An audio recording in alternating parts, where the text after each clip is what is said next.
Hello, Professor Jim Albrecht here, and today we're talking about Emerson's great essay, Self-Reliance.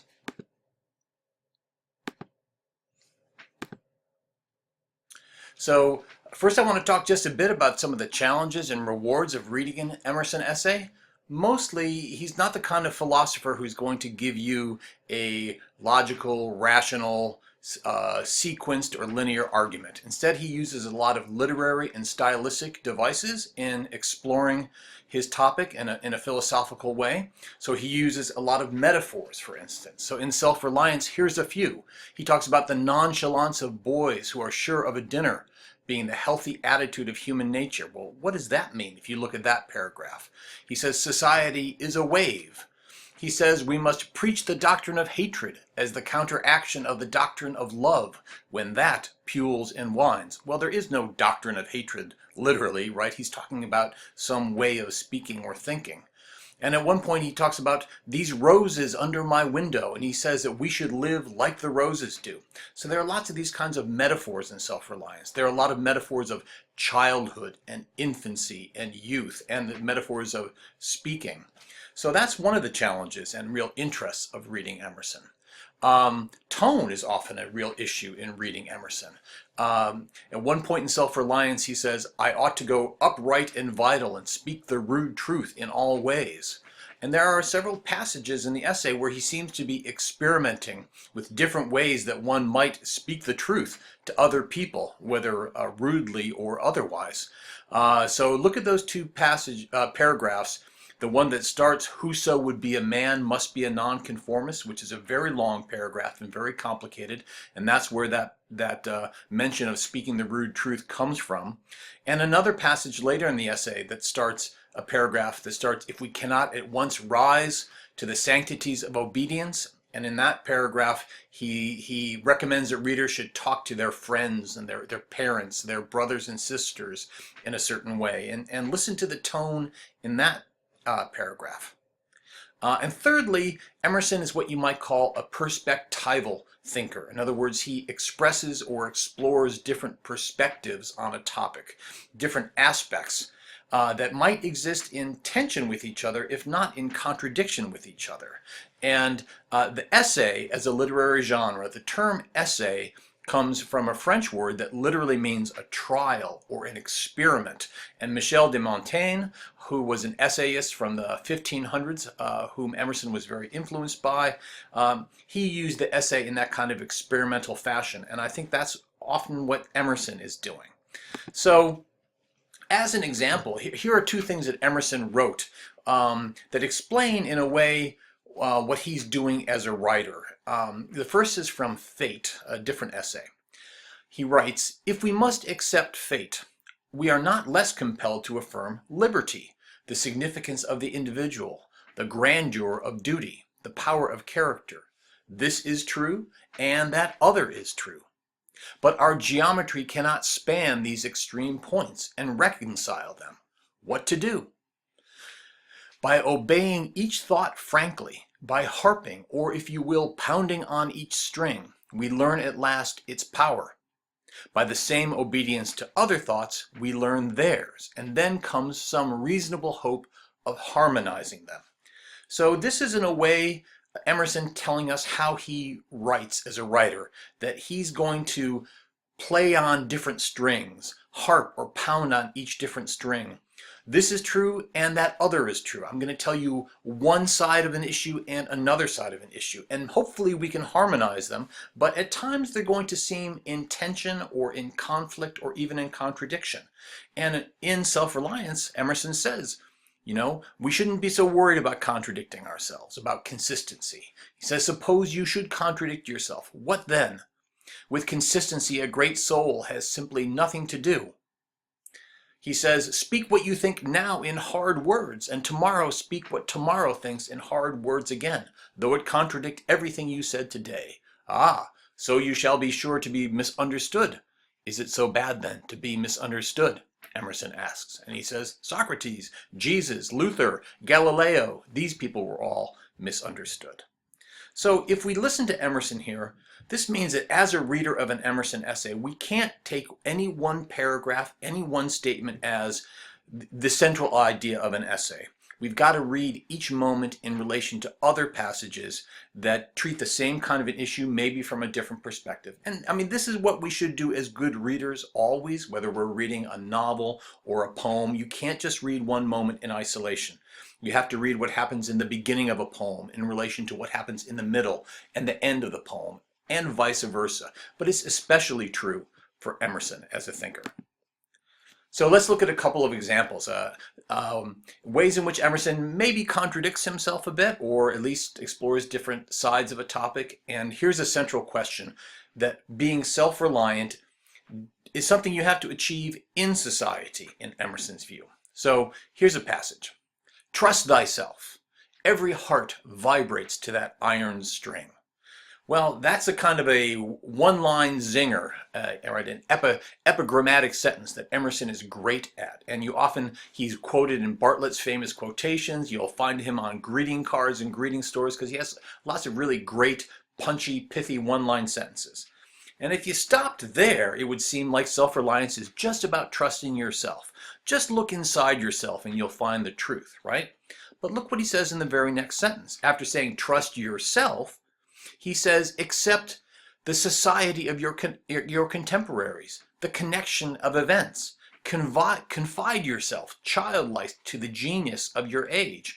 So he's really saying not just trust yourself, but trust the world around you. Trust the people around you, the things that are going on. Look outside yourself if you want to find yourself. So right there we have a kind of a tension in Emerson's view of the self and of being self-reliant.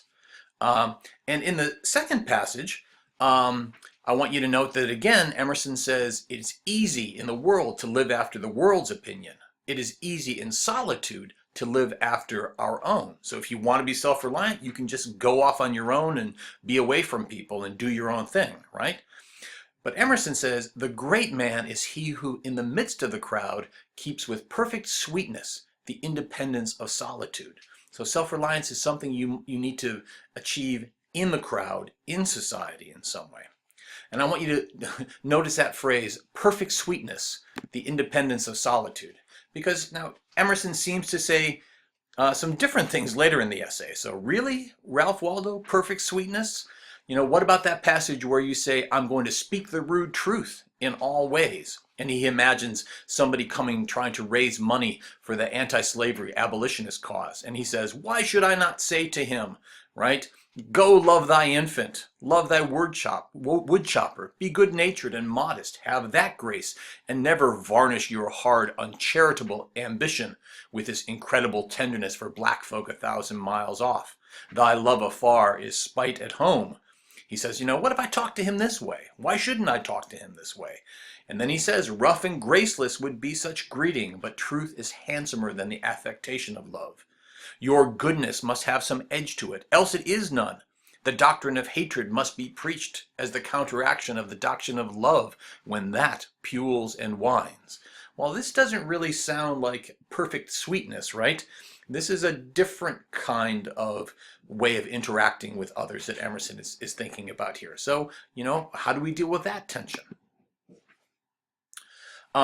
Okay, I want to move on to another question, which is, you know, Emerson's really concerned about conformity. Well, why is conformity such a threat? Well, here's one passage where he talks about it, right? The objection to conforming to usages that have become dead to you is that it scatters your force. It loses your time and blurs the impression of your character. If you maintain a dead church, contribute to a dead Bible society, vote with a great party, either for the government or against it, spread your table like base housekeepers, under all these screens, I have difficulty to detect the precise man you are. And of course, so much force is withdrawn from your proper life. But do your work, and I shall know you. Do your work, and you shall reinforce yourself. And then he talks about a minister, and he says, oh, the minister says he's going to give a sermon on some aspect of the church. And he basically says, I know what he's going to say. I know he can't say anything original and true. Why? Do I not know that he is pledged to himself not to look but at one side, the permitted side, not as a man, but as a parish minister? Now, if you think Emerson's picking on religion and the church here, I don't really think he is. Remember, he was himself a minister before he resigned his ministry. So these are probably maybe, problems or tensions he felt himself as he was speaking up there and maybe feeling he couldn't completely speak for himself, right? And notice what he says at the end. Well, most men have bound their eyes with one or another handkerchief. So what's interesting about this? Well, first of all, some of the language, right? Why is conformity a threat? Because it will scatter your force. I don't know if you woke up this morning worrying about your force and whether it was going to be scattered. That's an interesting language, right? It will blur the impression of your character, he says. Lose your time. Okay, and he says, if you're doing all these things that don't really matter to you, they're all screens, a very interesting metaphor he uses there. Under these screens, I have difficulty to detect the precise man you are. So what's being lost if you just conform, right? So much force is withdrawn from your proper life. Well, what's your proper life? How do you find it? He says, do your work and I shall know you. Well, what's my work? What's your work? He says, do your work and you shall reinforce yourself. Well, what would it mean to reinforce yourself? Is that the benefit of self-reliance or a benefit of self-reliance? So when we're looking at these kinds of interesting and difficult questions in Emerson, here are some of the issues that come up, right? And these are things I asked you to think about in the reading and discussion questions I gave you on Emerson. So, okay, how do you find your work in a society where there are all kinds of pressures of conformity? What strategies or advice does Emerson offer us? What will you gain by pursuing your own work? What are the benefits of living a genuinely self-reliant life? What does it help you to get out of life? Well, how will other people benefit? How will our friends, our families, our co-workers benefit? Or how would I benefit if the people in my life were self-reliant, if my co-workers was, or my professor was, or my pastor was, right? How might a community or the larger society benefit from having self-reliant members? Or is self-reliance and individualistic modes of living dangerous in some way? Is it selfish and corrosive of social networks of responsibility to others? That's the kind of thing that critics and readers have thought about individualism in general and about Emerson in particular. He sometimes gets blamed for a lot of the things that are wrong with American society. So what do you think? So in your reading, I urge you to look for the best answers you think Emerson gives us to these kinds of questions.